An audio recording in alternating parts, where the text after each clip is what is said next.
Can you name any rights men have today that women don't? Rights that men have that women do not know. No. So then what laws are feminists fighting for? That's a good one. That's a good one. That's a really good one. Oh, man.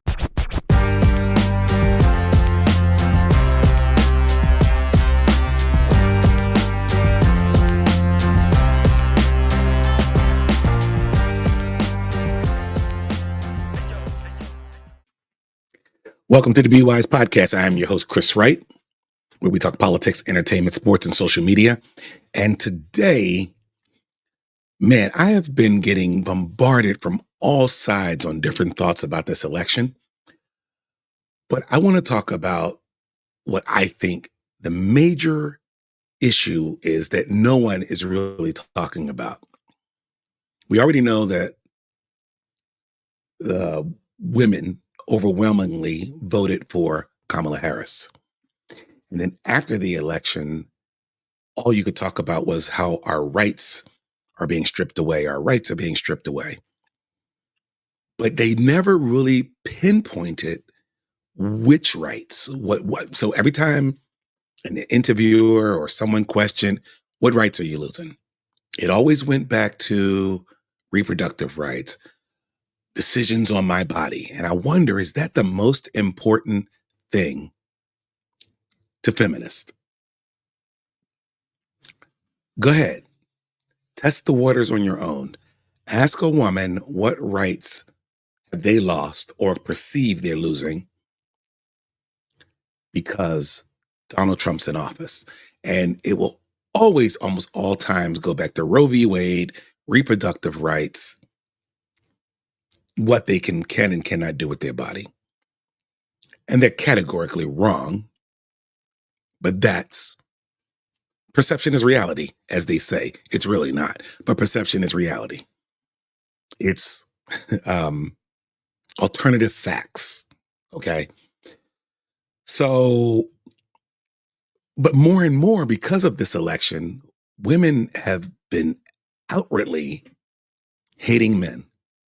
The 4B movement, not dating men anymore, no longer want to have sex with men. And when I say women, I'm being very general. But I'm just hearing it more and more and more as I watch. So maybe I should just stay off social media because maybe my algorithm is feeding me this. Because I do know there's a large segment of women, 45 or 46% of conservative women who voted for Donald Trump, doesn't like feminism, doesn't think feminism is today what it was 20 years ago. I think the whole meaning of feminism has changed. And words have a way of taking a new shape and taking a new form. And now feminism, as it's called, is nothing like the feminism that my mom practiced, that my grandmother practiced, that I applauded as I got older in life. I used to even call myself male feminist because I wanted women to do well. I wanted women to have success. Raising daughters, loving my mom, my grandmother, the people I admire in my family were all women. I grew up in a very matriarchal family, as the case for most Black communities. Okay. Which is why in my transition to being conservative over the years, I've leaned more towards a patriarchy and the things that have destroyed the Black community. I grew up in a poor Black community where there were no fathers. There were no positive male Black influences. There was only pastors. There wasn't even teachers that I could say I want to be like, like, remember, was it the 90s or late 80s, the movie Lean on Me came out? And forgot the guy's name. Shame on me. Anyway, Morgan Freeman. That's what I was thinking about. Morgan Freeman played as the principal who got the inner city school in shape and saved it, all that kind of stuff. They were going to shut it down, the whole nine. We had to look to movies like that to see positive Black male role models, and they weren't in abundance. And then you had a movie like Dangerous Minds with Michelle Pfeiffer, who was a white female teacher in an inner city school in Los Angeles. And she saved the day, just like Mr. Clark did in Lean on Me. So once again, we had a white liberal woman as a hero. And that's what we are seeing today. So many white women liberals being heroes and supporting the Black community and their causes. But my point is that most inner city communities, when you see all the professional basketball players and football players, there was a time where they used to yell at this, look at the screen and go, "Hi, Mom." Might be before some of your time. But if you watched football in the 80s and the 90s, it was always, "Hey, Mom." Very rarely did you hear, "Hey, Dad." When you watch basketball or, football, even female basketball players, rarely did you hear them mention their dad. And I really think that because the Black community has been a matriarchy, um, that's been its downfall and its inability to progress economically, politically. There just wasn't a lot of men in the homes, and the government discourages men in the homes. If I say that out loud, which I just did, people put that, but they go, "That's ludicrous that you say that." No, women who would receive welfare, public assistance, whatever you want to call it, there were social workers that would actually come out to the house to make sure there wasn't a man in the house. Couldn't be a boyfriend, couldn't be a fiance. Find out you're married. Not only will you lose your benefits, but you could also be arrested for fraud. They discouraged marriage. And they would tell you if there was a man in the home, you're cut off. The government, these inner city democratic liberal communities who are pushing, "Got to help the people, got to help the people, got to help the people." They penalized you for having men in the home. What else did they do? They locked up Black men for child support. So there's a mother out there. They say, "Hey, I need to get public assistance. I can't feed my children." He said, "Where's the father?" "I don't know." Or, "He's around. He just doesn't give me any money. He doesn't help me support the kids." And instead of the government using resources to help that father, whether it's a job or whatever, they would rather arrest and lock him up. Now he has no means to support his children. There were some fathers who did have a relationship with their children. They just did not have the economic or financial means to give to the wife or the mother. But maybe they give the kid some money here and there. Here's $50. Here's $100. Let me buy you some sneakers. Let me buy you some school clothes. But they weren't giving a weekly check or a monthly check to the mom. Now, full disclosure, before I go deep into this podcast, I made children very young, very immature, 19 years old, 22 years old, had 2 children with the same girl, high school sweetheart.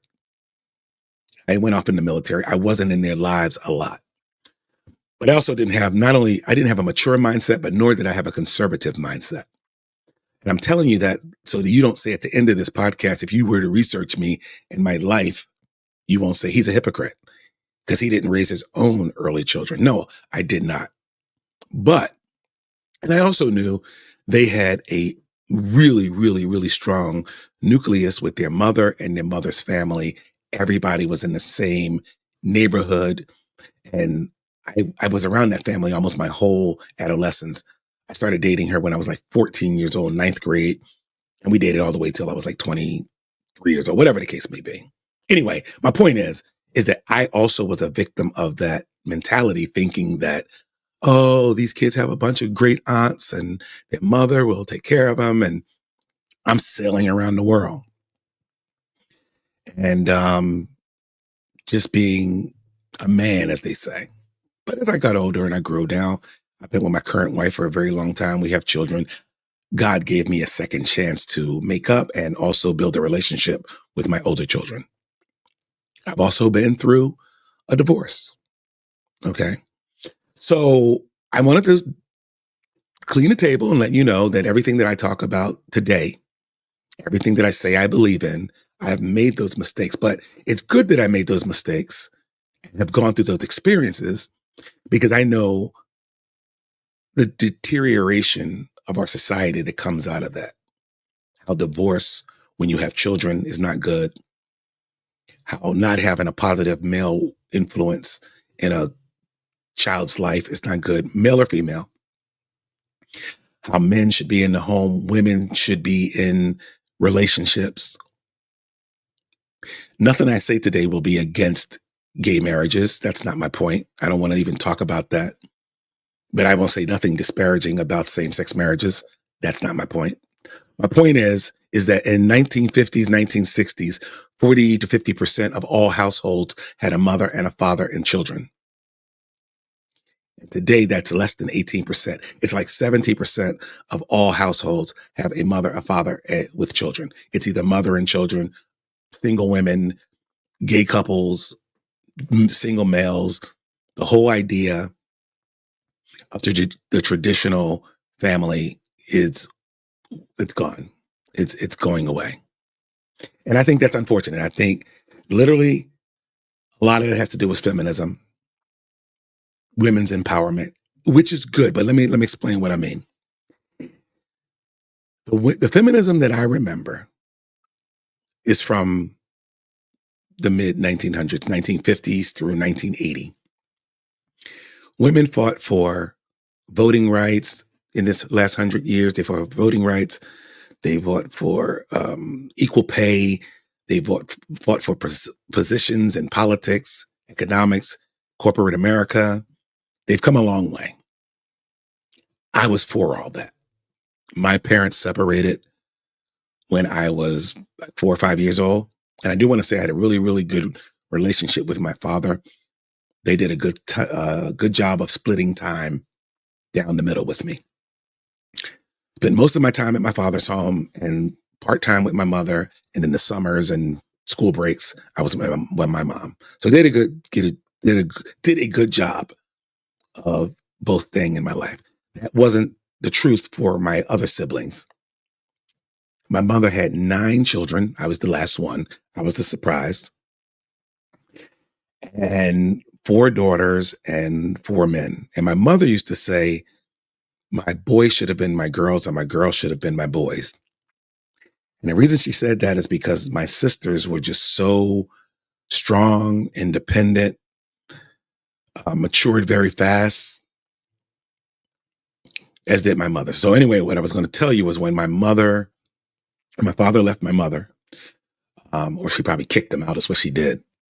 My mother was a strong, independent woman. She went and got an education. The city was giving some type of courses for secretaries, administrative assistants, and things like that. My mother went and took that course, passed the test, and went and got a job at the Philadelphia Naval Shipyard. And she stayed there for like 30 years, moved up in the ranks, made a lot of money. I was very proud of her. And she had all the good trimmings of life, car, own house. As the kids grew older and went out on their own, she went out on her own. The only problem that I saw with my mom is my mom kept looking for men and she always selected bad men. I shouldn't say bad men. I didn't know them. I was too young to know them. My mother's relationships weren't long lasting. My sisters, who also practiced women's liberation movement, got involved in relationships with bad men. So I can understand why we've evolved to this period today where women just don't like men, don't want to be with men, don't have time for men, are very critical of men and scrutinize men. But I think we need to work harder as a society to realize the importance of men in our country, in our world. Men made America. Men are the power brokers of corporate America. Men made the railroad. Men makes machines. Men have made cars. Men are very important. Men serve in our military. Men have fought wars. You can't just suddenly discard them because you have this perceived idea that there's some type of oppression when it really does not exist. You know, when people say that a woman who reports a man for physical assault or abuse or rape, that she lies about it, what should happen to that woman? People say a woman who lies about that is really doing a disservice to women, for women who are really going through some type of assault or abuse or oppression. That's the same thing I say about these new modern feminists who are crying oppression when there are women in other countries like Korea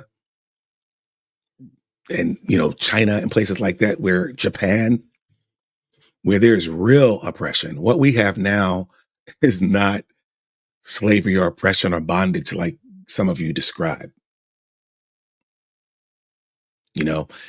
So there's also something called trad wives, and we're going to talk about that, which talks about the traditional wife, the traditional mother, the homemaker who cooks for her family, cleans for her family, rears the children, educates the children, does the homework, while the husband basically goes out and becomes a breadwinner.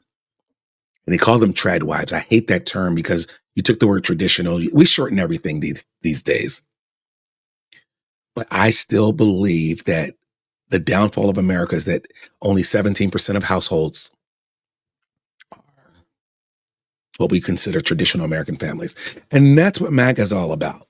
I want to go into that because, in large, women voted for Kamala for no other reason than the fact that she's a woman, she's a Dem, and she supports Democratic policies, which women believe they get their power from. When I think the conservatives that vote for Donald Trump only want to make America great again, and America was great, in my opinion, when you had strong families. Now, when I transitioned from the inner city and moved to rural and suburban America, I saw more families. In inner city, I only saw single mothers raising children poor.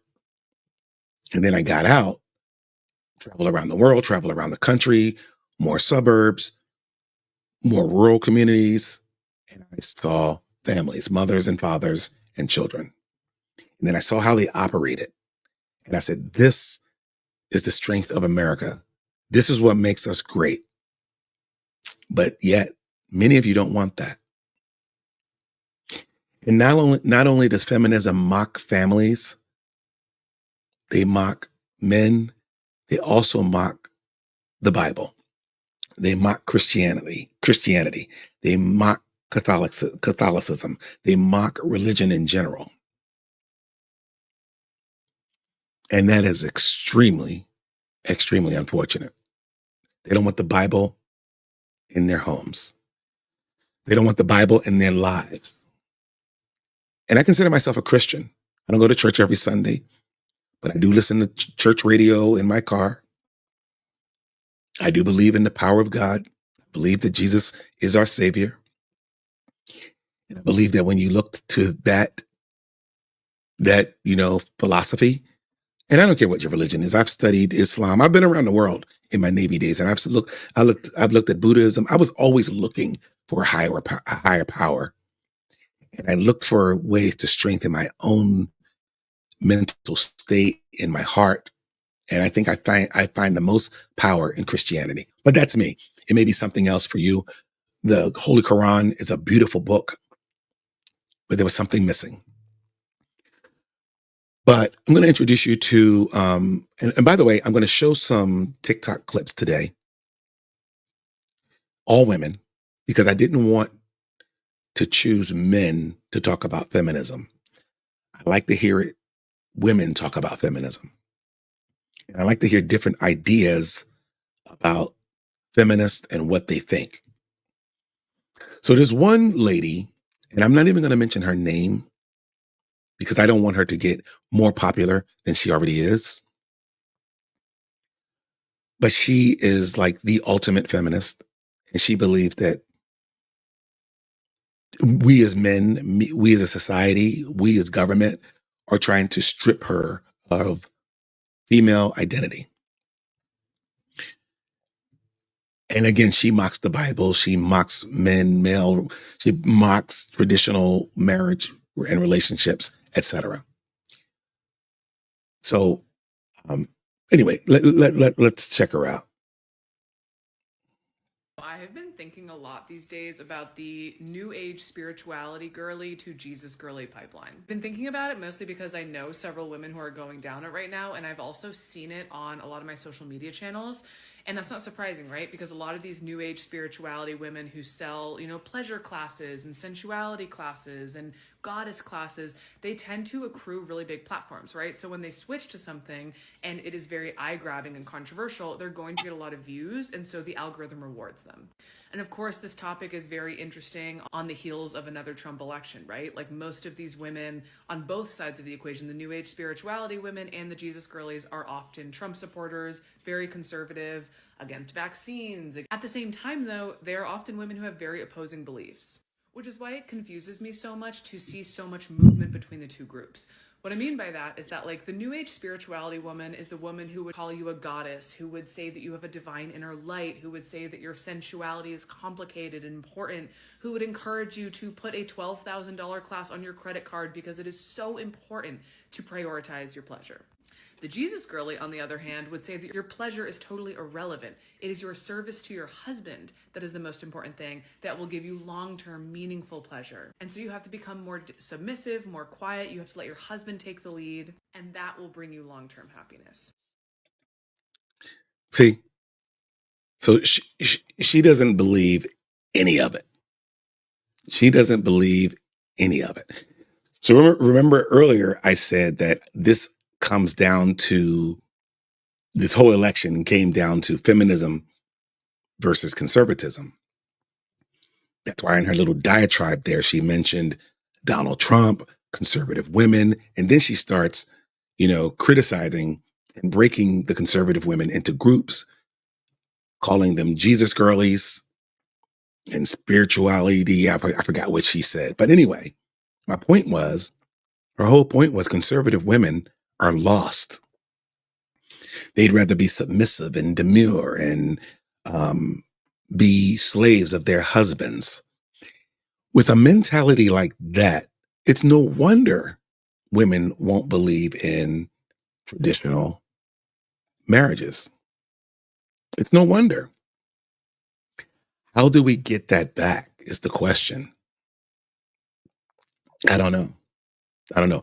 Here she is, Candace Owens. I love Candace Owens. Candace Owens even did a piece on her because she was mocking the Bible once again and saying basically that the only reason you love the Bible so much is because it's a book, and then you can read any other book and get the same gift from that. You can get the same spiritual upliftment from reading any book because you've just learned something. Listen to what she says. There's this trend that I've been noticing online that I find kind of funny to watch, and it's that a lot of women who like to dive into like the new age spirituality are becoming Jesus girlies, hashtag Jesus girlies. And they're talking about like the miracle of the Bible and how incredible it is and how overwhelmed they are. And the thing that I always think, and I'm genuinely not trying to insult anyone's religion here, the thing Yes, that you I are. always think is like, I think that this is just your first time enjoying literature.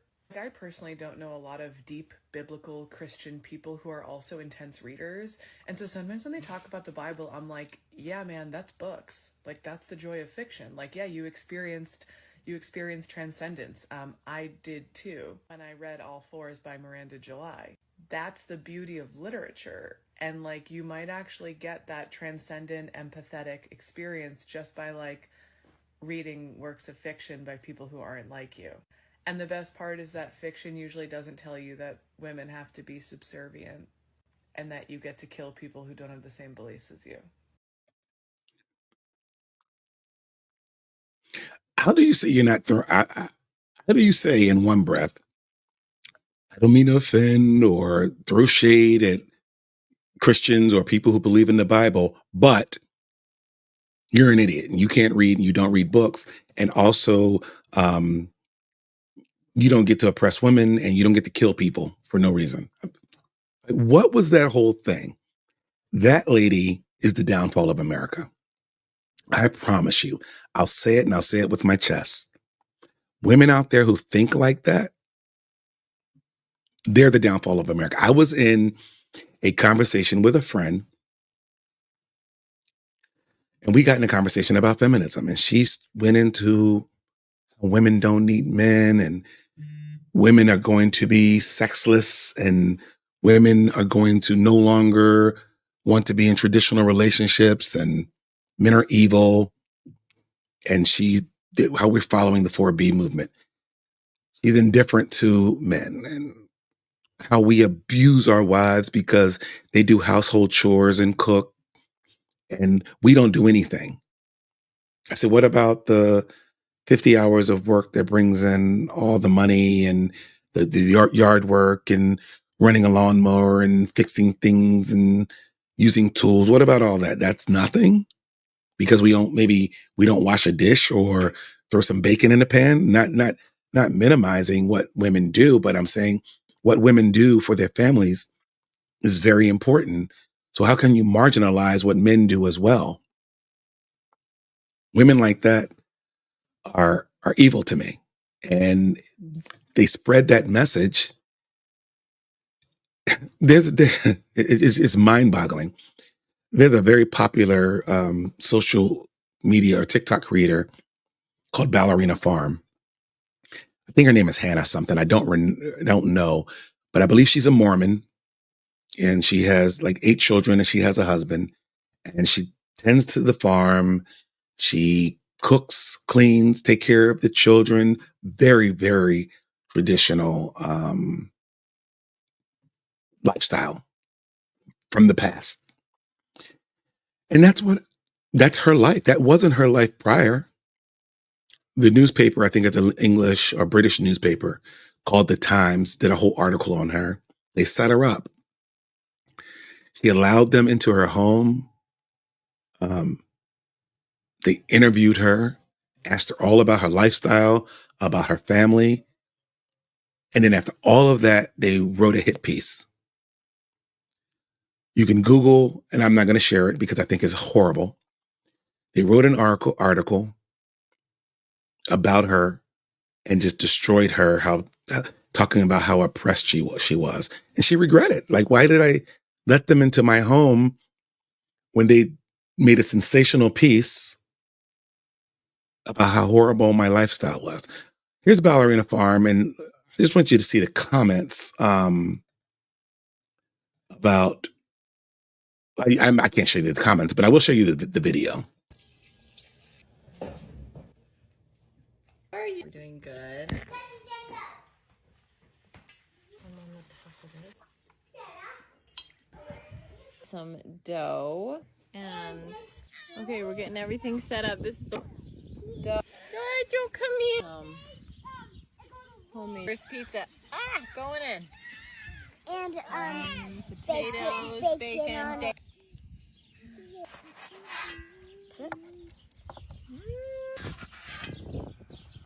Okay.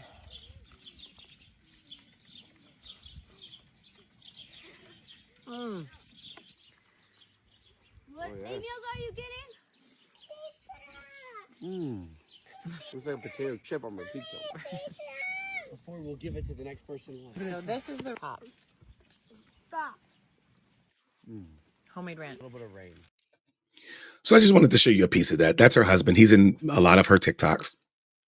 Seems like a nice enough guy, but of course, he's called an oppressor. He's called a slave holder, because he makes a lot of money from what I understand. I believe his father owns an airline.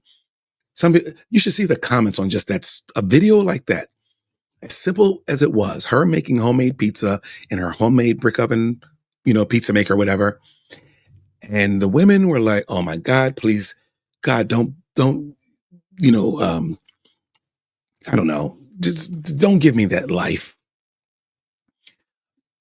Poor woman. She's so oppressed. There was another video where her husband gave her an apron for a birthday gift or something like that because they were going to Greece. Well, He bought her a trip to go to Greece, but all people could do was focus on the fact that he bought her an apron. It's almost like when they never buy your wife a vacuum cleaner or a dustbuster as a gift. But what if my wife decided, I've always wanted a dustbuster. I wanted a dough maker, a bread maker. I want something for the kitchen, or I want something that's fun to make my life easier around the house. Oh, don't buy your wife a Roomba. That's oppressive. Only buy her diamonds and jewelry and perfume and Birkin bags. Because if you buy her a vacuum cleaner, that's an insult. It's so hard for men to figure it out. But the comments, and by the way, Ballerina Farm has almost 10 million TikTok followers. Half of them are on there because they support her and love her. And then half of them are on there to criticize her and make fun of her. But she still has 10 million followers. That's a lot of loot. It's a lot of TikTok loot. And this is what that same toxic feminist had to say about people like Ballerina Farm. This book idea that I've been thinking about nonstop for the past few months. And the idea is that a tradwife influencer wakes up in the 1800s and has to actually do all of the activities that she has been pretending to do up until this point. So like all of the domestic labor that she has spun and curated into this beautiful loop online, she now has to do it real style, right? Like she has to do the laundry, she has to make home cooked meals every day, she has to subjugate her identity in the name of her children and her husband, she has to live under an oppressive, violent form of patriarchal rule, the kind that she has been idealizing to all these people in the present day. And in fact, I've been thinking about it so much that I wrote it. Yeah, she wrote it. She wrote a book called Yesteryear, which I'm not even going to advertise. Because Yesteryear basically says, if you're a traditional wife today wanting to live in the 1860s, I'm going to really put you back in the 1860s or whatever, the Little House on the Prairie days, and let you know what it was really like for those women. Tradwife. I Googled it because I wanted to give a real definition. A tradwife is a woman who practices and believes in traditional gender roles in marriages. Some tradwives choose to be homemakers, while others leave their careers to focus on their family. The tradwife movement is a conservative, individualist solution to societal problems, and it evokes a fantasy of a simpler time. All right. That's AI Google definition of a tradwife. I don't like the term tradwife. It sounds so condescending. It sounds trendy. It sounds mockery. But the part I wanted to focus on is the fact that it says the tradwife movement is a conservative, individualist solution to societal problems. Because as I said, I do think feminism is the downfall of America. Because this tradwife situation, you don't want to believe any part of it, that it has any value at all. And I believe that we can pull parts from it that are good. It just blows my mind. Here's a video about a girl who she read the Times article about Ballerina Farm and her spin on it, which was really good. And I like supportive, good intellectual takes like this. I read the Revolutionary Times piece on Ballerina Farms, the like never before heard feminist take on the secret behind Ballerina Farms. You guys, it's a pretty standard over-the-counter passive-aggressive feminist take that paints Hannah as too far gone, brainwashed, and sad, even though she like won't admit that she's sad. Women believe women, women trust women, women support women until a woman does it differently. You don't even have to watch Ballerina Farms all that much to know that Hannah says all the time she loves the life that she lives. Is it hard? Is it sacrificial? Is it nonstop? Is it a little chaotic? Yeah, but she tells us she loves it. The TLDR response that the article gives to Hannah saying that she actually does love the life she lives is that This woman can't possibly be honest in that. Her husband must be telling her to say that. In so many words, Hannah is essentially just labeled as blinded, and if she were like truly enlightened, like a real feminist, she'd realize she's living in a nightmare. But honestly, I think one of the biggest things that the writer overlooked was learning about the actual worldview that informs Ballerina Farm's lifestyle. This journalist was not actually interested in representing Hannah, and I have the piece of proof that you need to see that, hopefully. The title of this piece labels Hannah as a trad wife, even though in the piece, Hannah says she does not necessarily identify with that title.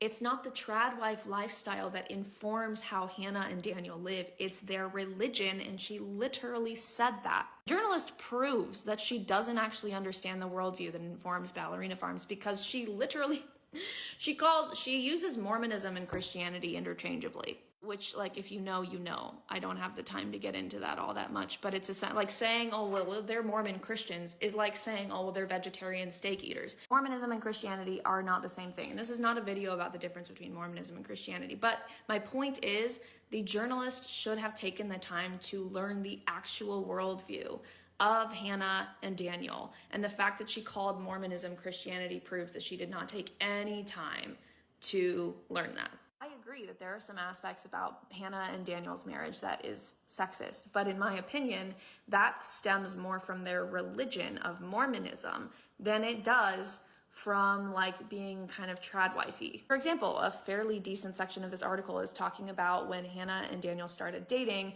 and how Daniel really wanted to rush into marriage and Hannah wanted to wait, but Daniel was like, no, we're getting married. If this journalist took the time to understand Mormonism, she would be quick to attribute that whole situation to the fact that in LDS teaching, you can only get to the celestial kingdom of heaven, the top tier of heaven, if you are married.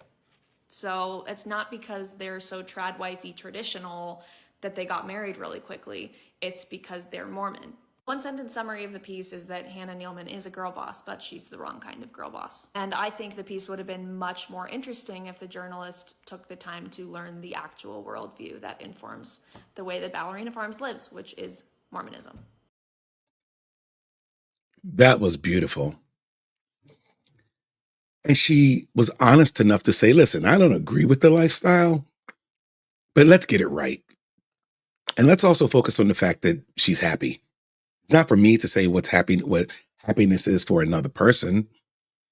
I just wouldn't live that lifestyle. I don't agree with it, but I'm not gonna beat her down because that's her life and that's what she believes in. She's also said, I don't agree with her religion. I think it's oppressive. I think it's sexist. But that's her religion. And I love the part about believe women, because women always say, believe women. We got to believe women until they do it differently. That was incredible. That's a bar. That is a bar. Believe women. We must believe women until they do it differently. Then you're like, you're not happy. You're not in love. How could you be happy? You're raising 8 children. I couldn't have one. I only have one. One is enough. Who are you to tell me I need to have more? I have control over my body. There's no way I'm spitting out 8 children for you. I also know a guy, I have met men that says I won't date long.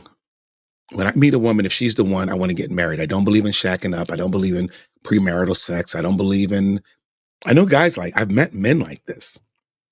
So when a man meets a woman, few weeks have passed, few months have passed, he goes, hey, you're the one for me. Am I the one for you? Yeah, but no, there's no but. I am either the man for you and you're the woman for me. Let's wrap this up. So that's all that was. Now, a lot of women say, I need to, there's some red flags and I need to let it, come out, and it may take some time and I really don't know who he is. We've been dating for 4 years. I'm not ready to get married. Well, and I'm not advocating that you get married after 2 weeks of dating. I'm just saying this guy was like, no, I'm not waiting too long. What you don't know about Ballerina Farm is that she calls ballerina because she is a ballerina. She went to Juilliard. And a lot of women are saying, oh, he put out her light and he never let her become a ballerina, whatever she wanted to be. Neither here nor there. She's doing what she wanted to do. And that girl, the woman, I should say, who just did that video, um, she expressed it perfectly, what I'm thinking. Expressed it perfectly. So it brings me back to, what do feminists really, really want? I saw a TikTok that said that a woman, she said, she go, over there is Alcatraz Island. And I think we should put all the men on the boat and just take them to Alcatraz Island. So you can just have an all woman world or country. But I know that was said in jest, but it's sentiment like that drives me crazy. But what do feminists want? Because this woman right here kind of explains it pretty good. Back in the day, feminism did a lot of things for women. We got the vote, we can do stuff, you can stay single, you can get married, you can be involved in sports. You don't have to be a baby factory, as some women like to call it. You don't have to be chained to a kitchen and an oven. I can understand that. Different strokes for different folks. Some women like that stuff, some women don't. I'm not getting into all that. But what I would like to know is, what more does feminism want? And why are feminists today so angry with men? Where is all that anger coming from? It's almost like if you say you're a feminist, the default position is that you despise men. And why is that? I really want to know. Because I know they're angry. But the thing is, I want to know what they're angry about. Women were supposedly fighting for equality.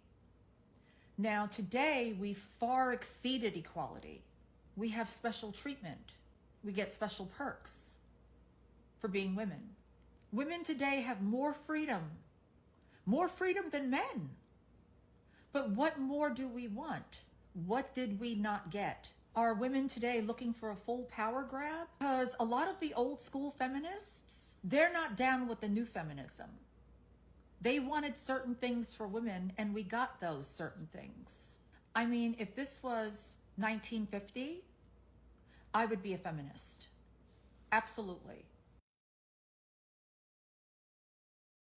So there, she explained it like I did earlier, that we don't see any rights that are being stripped. We're seeing feminism of the past battling feminism of the current state, where we are today. But she's asking, what do you want? Do you just want to eliminate men from society, from your lives? I don't know. It just doesn't make sense. Can you name any rights men have today that women don't? Rights that men have that women do not know. No. So then what laws are feminists fighting for? That's a good one. That's a good one. That's a really good one. Oh, man. That was a feminist. I think she was a gay feminist. And she's like, probably out there protesting, yeah, women, you're stripping us of our rights. He's like, okay, so which rights do you want that you don't have? Ooh, I don't know. That's a good one. That's a really good one. And then the feminists who say, I'm not a baby making factory. I shouldn't have to make babies. I don't want a baby. That's because probably you never had one. You've never been pregnant longer than 6 weeks before you terminated it. But if you had actually gone through the whole process of I've seen women who say they got an abortion because I don't want to have children. I'm not a mother. But your maternal instincts doesn't come out into the baby cup till you're like full-term pregnancy. Then you start to feel a bond with that baby. And when the baby comes out of the womb, that natural God-given effect takes shape. But you'll never know that. You know, all other creatures, particularly four-legged ones, have these litters of puppies or giraffes or deer or whatever they are. Once they come out, that mother maternal instinct just comes out, protect my child. And women who don't believe in abortion but decide, I still don't want children and I'm going to put it up for adoption, oftentimes have regret because they've given it away and they're sad for the rest of their lives. I dated a girl once who spent years seeking out her biological mother. And when she finally found her, they had a bond as if they had been together her whole life. It was natural. It was instant. It was instinctual. And her mother has since passed. And here's the crazy part. Her adoptive mother passed as well. But it seems her biggest loss is her biological mother's death. That's the one she talks about the most because of the bond they spent. And that could be because of all the years she missed with her, because she found her in her 20s. Yeah. We always talk about being a boss bitch, being, a feminist. Listen to what this young lady said after having a baby. Look, I have a kid. I used to be like that until I had my kid. Now that I have my kid, like, I might be this, I'm a boss bitch, but deep down in my heart, I would do absolutely anything to be at home and be, like, always with my child. There you go. But unfortunately, and have a man protect you. Stop acting like, stop leaving out the man part. Yeah. Because for you to be home with your child, that means you got a man holding you down, yeah, protecting you. And that's what I'm saying. Like, he's right, and that shit's hard. Like, but unfortunately, since I'm by myself, I gotta hustle, Yeah.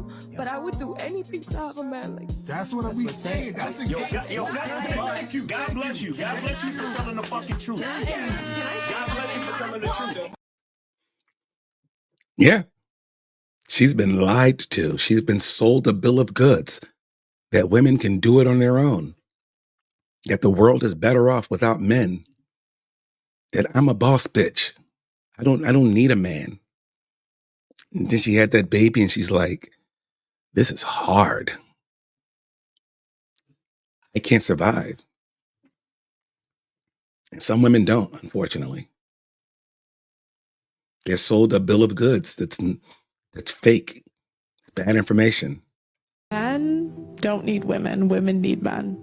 Men could survive without women. If all the women disappeared tomorrow, men would be fine outside of reproduction. If tomorrow they made artificial wombs, what would they need a woman for? Who's a better companion, men or women? So men built the world. All the hard jobs are done by men. Mm-hmm. If men disappeared tomorrow, the society would collapse. Men built the world that we complain about. Men can be alone, women can't. Women are social beings. We need attention.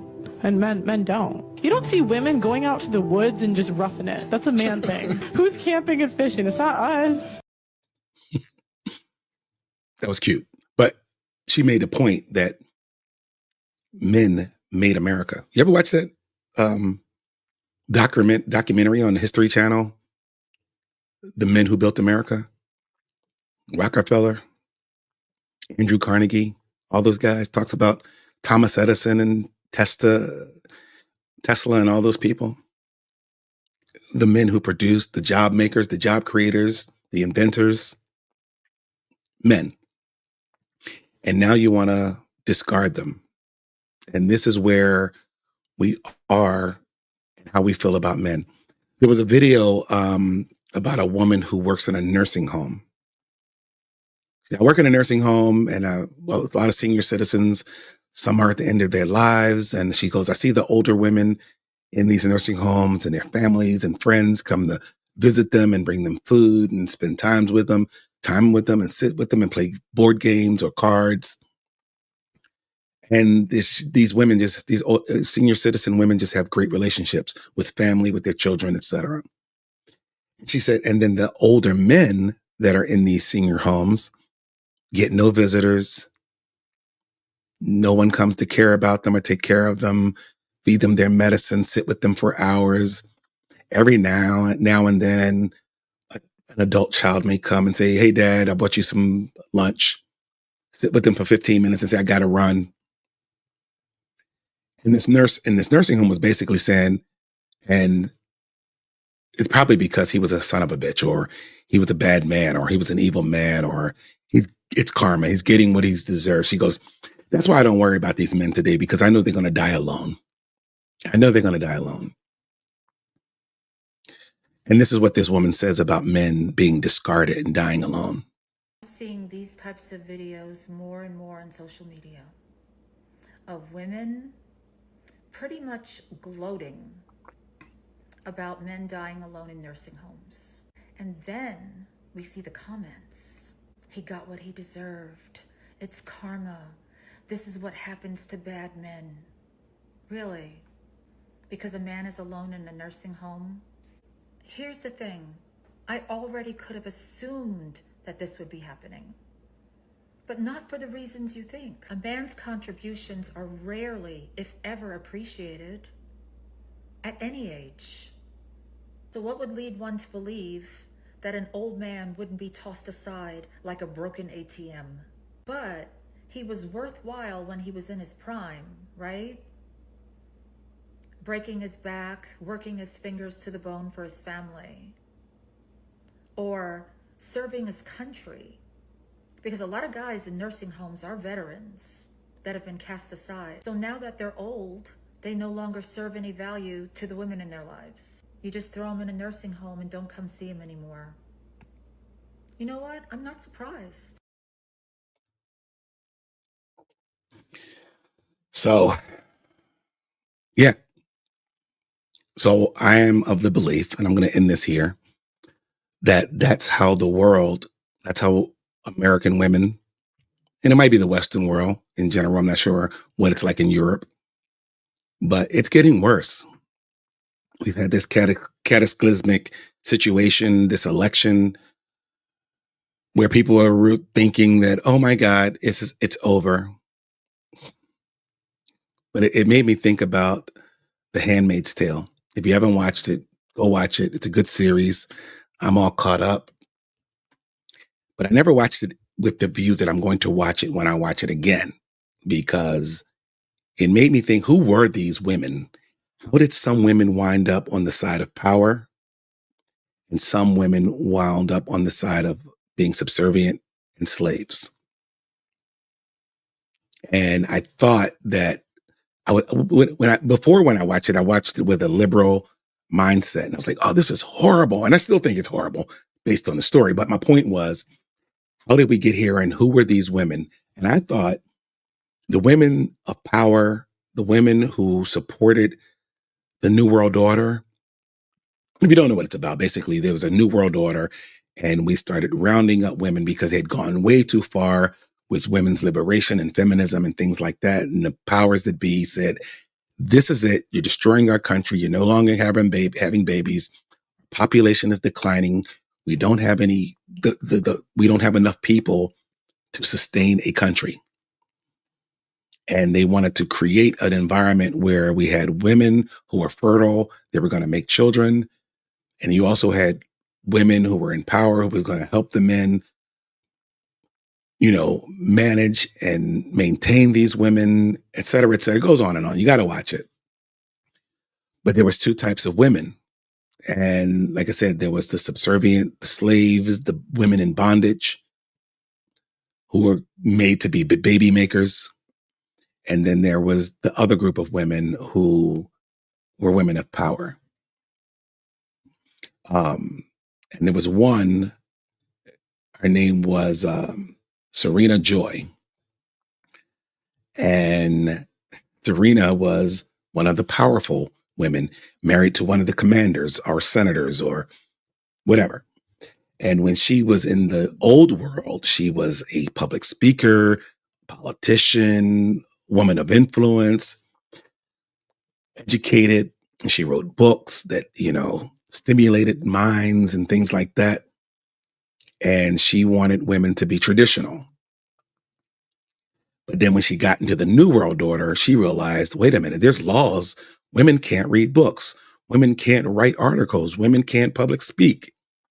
So while she supported that movement, she realized that all of her rights would be stripped away as well after she supported this whole New World Order. So it was kind of interesting. But anyway, go watch it. There was also what they called the ants.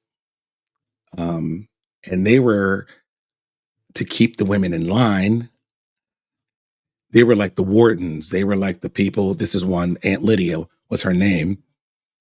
And they were to train the women, teach them to be, submissive, docile, demure, how to have children, how to, create babies, the whole nine. They were the police, the wardens, and they would kill you. And gay marriages were illegal. So you could literally be hung or killed if you were to be found to be in a gay relationship. But yeah, go watch The Handmaid's Tale and then look at it with the mindset of today and how we got there. That's all I got for you guys. Tell me what you think. Comments. Call me all kinds of names. I asked a woman the other day, so am I misogynist or am I a chauvinist or am I just a MAGA person who doesn't care about women's rights? Because I'm married. I have 3 daughters. Oh, one thing I wanted to say when I was talking about family is that I don't believe, because I'm raising 3 young girls, 21, 18, and 11. And I believe that girls who grow up with strong fathers, positive male role models in their life could never be feminist, because I think they're going to be looking for the same type of relationships and men in their lives who are like their father. And I think women who, as girls, had bad relationships with their father may turn out otherwise. Bad relationships with their brothers or men in their life are ultimately going to just end up being feminist and then blaming all the woes of the world on men. That's all I got for you guys. Until next time, I say peace.